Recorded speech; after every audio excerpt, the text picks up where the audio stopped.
This is all the part of the way it has always been since white people first came to our country. No one will leave us alone and let us be who we are. First we were told who we are, then we were told how we should be. Now we are being told how we're supposed to take it when someone wants to define us in a certain way. No one ever asks us. No one ever listens to us when we speak. Everyone knows what they want and we're supposed to let them think of it.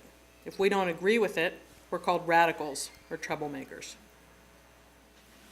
Today I have the great honor of introducing three very dear friends, Liz Anderson, Ronya Hoblit, and Karen Van Fossan. They light my life. They're amazing, loving women. And they light the lives of many. And I'm going to not say any more because I'm going to start crying. So, That's what we all do here. Yeah. So thank you. I imagine there's a distinct possibility that some of you are out there thinking something like, are you kidding me? Another talk here on race. What is the point? We stood and stand with Standing Rock. We're working to assist and welcome immigrants from all over the world to our community. And many of us have spent the majority of our lives in active, living support of the rights of Indigenous peoples and people of color. We heard you and Jim and Clay and Karen and all the Waters Life programs. We get it. Well, we're here because all of those things are true and more. We as a congregation and many as individuals have answered calls in the fight for justice. And today, once again, we are answering a call.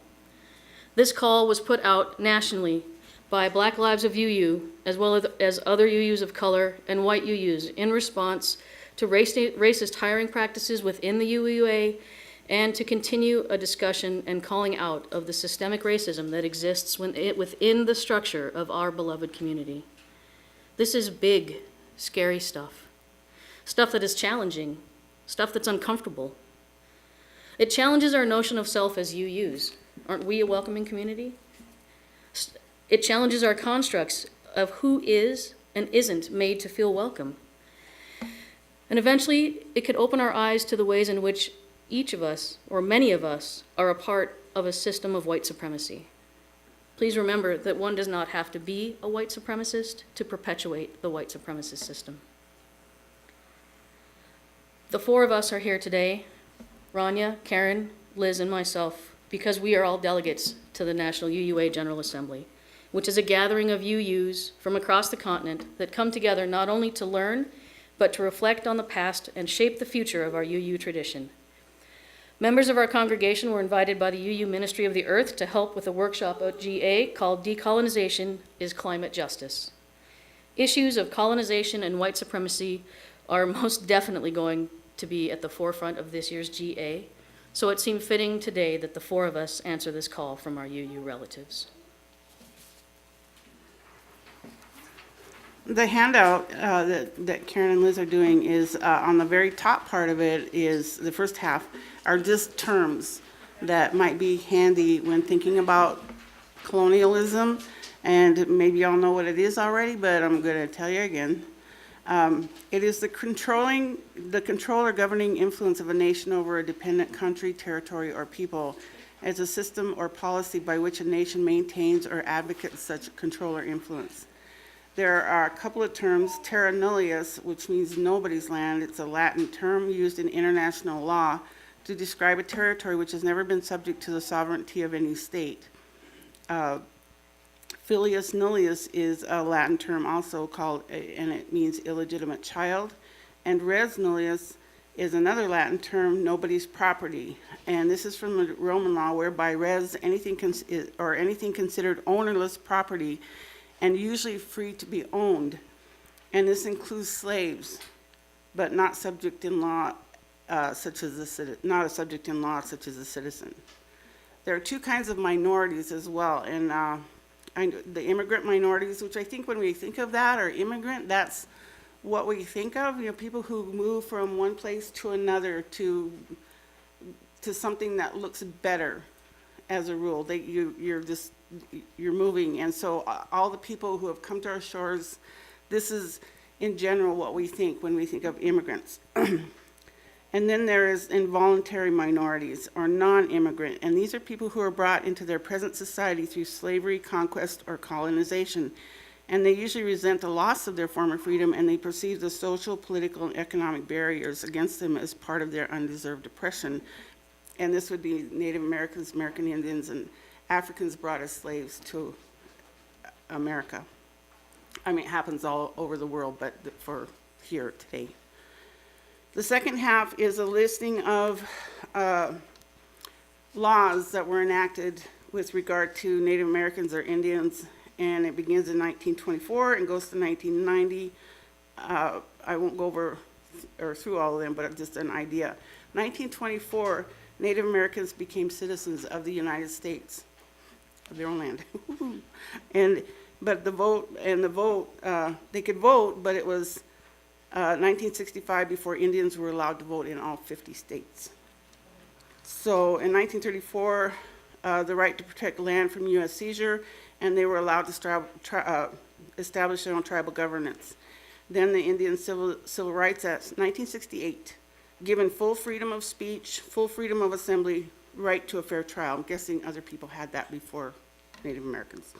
1978, the American Indian Religious Freedom Act was the religious freedom to practice their traditional religion, their own personal, their tribal, whatever religion that was, out in the open. And just so you know, it happened before then. They just weren't out in the open with it. It has perpetuated and kept alive. 1978, Indian Child Welfare Act, where Native Americans, it prevented Native Americans from having their children taken away from them. 1990, Native American Language Act. Prior to this act, Native Americans could not practice their language in schools. The fight continues with voting, hunting, and fishing sovereignty and treaty rights. Okay. There are those who live this discrimination of not having all their rights as a U.S. citizen, and one of them was my grandma, Dora Maddie Peck Peacock Wabasha Bowdish. She's married a couple of times. Her mother, Julia Peck, was given a country school where Grandma Peck was to teach, but there were rules to follow. And when the inspectors came to the school, there was an incident where a small child was crying, and my Grandma Peck asked him in Lakota, "What's the matter?" The inspectors overheard this exchange, and my great-grandma was fired. While I'm pretty sure this was not the one and only event of racism experienced by my ancestors, this is the story that perpetuates, and so I can only think that this is what drove the decision for my grandma Bowdish to not teach her children or grandchildren this language in which she was a fluent speaker and writer. There are other things that became our family's reality that I saw even when I was younger, and I will explain them this way. It appeared we had to be a bit better, a bit more diligent, and more intentional how we were perceived than any one of my white friends' families ever considered. But in that diligence and in that vein of making the best of a bad situation, my grandma Bowdish was spectacular. She bought 100 saplings, planted them in her yard, and then sold them to other people in our town. She played the organ at the church for 35 years for free, and went with whoever the priest was to play at services in the outlying parishes. The next person that took on that duty got paid. At age 50, Graham went back to school and became a nurse, and then opened her home to the women whose pregnancy and delivery demanded special attention. 30-plus children were born in the house where I would grow up. She was on a committee and testified regarding the formation of what would eventually be Social Security. She had a loom and wove rugs. She was a gardener, a canner of goods, and taught any child who had the good fortune to do any growing up in that yard to respect the ground, the plants, and the trees. She did a lot for her family and community. But one other thing we know that she did at no charge was to use her language skills to translate legal documents for people who were Lakota speakers and who could not read English. I could go on and on about her. And why do I tell you this about her? Because she is my role model. She's a person I think about when I wonder if I can or should take on a specific responsibility. She watched her mother bend to authoritarian rule, and she made decisions that would forever affect her subsequent family. She did so, I am certain, with a heavy heart. But with what she thought she would give us the safest path with just a little less resistance. I share her heavy heart, but I share her spirit. Born in 1887 and died in 1977, 90 years old, my gram died without all her rights as a United States citizen. Do you know who in my family will get to say my grandma's born with all of her rights as a United States citizen? My granddaughter, Sophia's grandchildren. I hope it will be a matter of fact in their history, and that it is said not with a heavy heart for their ancestors' reality, but with pride in how much their world has advanced in its ability to respect every human being. So I think one of the hardest things to come to terms with as a white person is the fact that the entire premise of our country is founded on lies. The US government has broken more than 500 treaties with various Native American nations. 500. And some nations were not met as nations and so got no treaties to be broken. But the outcome was the same. Knowing this is true doesn't feel good, does it? Whether you believe that humans instinctively fight for territory, resources, and status as I do, which we see reflected in the forests of Gombe with our chimpanzee primate relatives, it does not mean that might is right, or that the way we treated and continue to treat indigenous peoples here is somehow okay because, well, that's just the way humans are. And there's the problem, right? We can't change what we have done, and it wasn't what we personally did, but we as a people have done. But we must own them as part of our white culture. And at the very least, we must apologize for those actions, and we must strive to do better, so much better in the future, because we are all living under the shadow of our joined history. And we have to find a way forward that is better than what we're doing now. We have to truly see the humanity in each of us. As humans, our moral center implores us to do so, and as you use, our principles inspire us to do so. Take treaty rights.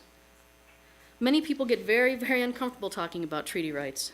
And I think this is in part because we know that in actuality, the land that we claim as ours is not really ours.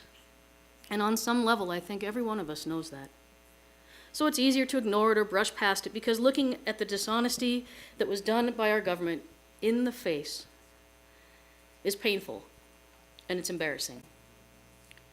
But, you know, what can we do about it, right? We didn't make these treaties. Are you suggesting that we move off our land? Give it to the Native Americans? Who would do that? We've lived here for decades. My family's buried on this land. My kids were born on this land. To that I say, pick Sloan. Whenever I sit down to write a list of all the ethnicities from which I'm told I come, I get a serious hand cramp. Dutch, Swiss, German, Scottish, Irish, English, French, Sioux, and I'm just getting started. I'm one of millions of people in this country, and maybe world, who have no distinct sense of the places or cultures of our ancestors, and thus no distinct sense of ethnic identity, and thus are at risk of having no distinct identity at all. In sweeping terms, my heritage is generally described as white, or in the words often used by Native people in our area, colonial. Let's just say colonialism is a culture, and a culture is how we do things and understand who we collectively and personally are. And let's just say colonialism means taking what isn't ours, and then pretending we got it justly, or pretending we didn't take it at all, and so have no responsibility for how we got the stuff that we don't need, or at least more access to stuff we don't need, while many of our Native neighbors, for instance, don't have enough, including access to the land that was legally guaranteed through treaty. If this definition of colonialism is true, and I believe it is, that puts those of us who are from colonial cultures in a state of spiritual crisis. If I understand that colonialism is extremely problematic to the values of justice and life, not to mention our 7 UU principles, and I seek to deconstruct colonialism, dismantle it in my mind, my heart, my actions, and the circles to which I belong, what do I have left if colonialism actually goes away? If my culture is colonial and I wish to dismantle colonialism, who am I left to be? African American Christian theologian James Cone urges white people to all out stop being white, to become black. He doesn't mean to colonize all the cool stuff about being black, like cornrows and good music and lots of other things, and pretend to be what we're not. He means to side with the oppressed so much, in action as well as word, that our own identity as white people gets thrown off. African American people and other marginalized groups often use the term code switching to refer to ways of acting white or straight, etc., to fit in just enough to get a job or basically stay safe. Ashley Horan, executive director of Moose Jaw, Minnesota UU Social Justice Alliance, is the first person I've ever heard adapt this concept for white people. For those of us who are white, code switching would disrupt the patterns of colonialism and white supremacy by throwing off expected norms of whiteness. Standing with Standing Rock is code switching. And it's a powerful form of code switching because, as I'm sure you've noticed, and as our announcement from the legal collective this morning indicates, not very many white people in North Dakota are doing it. Code switching is doing the stuff white people aren't supposed to do because if we do, we will disrupt the very systems that make us white. The systems that, in the absence of a clear ethnic identity, make us something. Maybe we don't wish to be that something anymore, but what else is there, or could there be? Ocheri Shakowing Camp Wellness Coordinator Johnny Azaran, who many of us know, has mentioned to me how challenging it was to figure out how to encourage white people at camp to hold themselves accountable. You couldn't say, "Excuse me, white people, please go deal with your white people." For many of us, you probably also couldn't say, "Excuse me, Dutch American people, please go tend to your Dutch American people." Even if we knew we were Dutch American, we have few, if any, mechanisms that hold us together as an ethnically based culture, or a culture as we've understood culture at all. Camp coordinators could ask Oglala Lakota people to speak with their Oglala Lakota people, they could ask Hidatsa people to speak with their Hidatsa people, and so on. As Johnny was explaining this phenomenon to me, he said this most stunning thing, and I want to share it with you. "That's something that was different about UUs when you came," he said. "We had some sense of who you were and what you were about." So what if, for those of us in this sanctuary right now, who long to find a culture, we already have one? I don't mean to replace the concept of whiteness with the concept of UU-ness, as if we're all white, which we most definitely are not. I mean, what if we who are UUs, whether indigenous, people of color, refugee, Latinx, white, or otherwise, actually are something, a part of something that holds us accountable and also holds us up? We can choose this identity, which means we're free to unchoose it. It's not the great equalizer as the struggles in our UUA attest, and it's far from a perfect culture. But the reality that we can choose it and do is part of what makes it so profound. We could choose to make Unitarian Universalism a colonial institution. We could take positions or refuse to take positions in ways that serve white supremacy and colonialism. But here in this community, we don't. That something that we are is still in process, and it takes some grace to stay with that process. At the end of the day, we are free to dismantle colonialism. We are called to dismantle colonialism. And even those of us who are white, here in this Unitarian Universalist community, we have something to be. Our closing words are by Ernest Owens. If white institutions are sincere about making their spaces representative of the population, they must actually seek such changes proactively. Rather than wait for public protest and government intervention, actually put your time, energy, and money where your mouth is. This looks like calling yourself out before others do. This means investing ahead and putting the right people in place to ensure it. Prioritizing diversity should be an intentional practice, not a dire emergency reaction. In other words, institutions should be thinking about these issues at all times. Thank you for thinking about these things with us today. Go in peace. Blessed be. Namaste.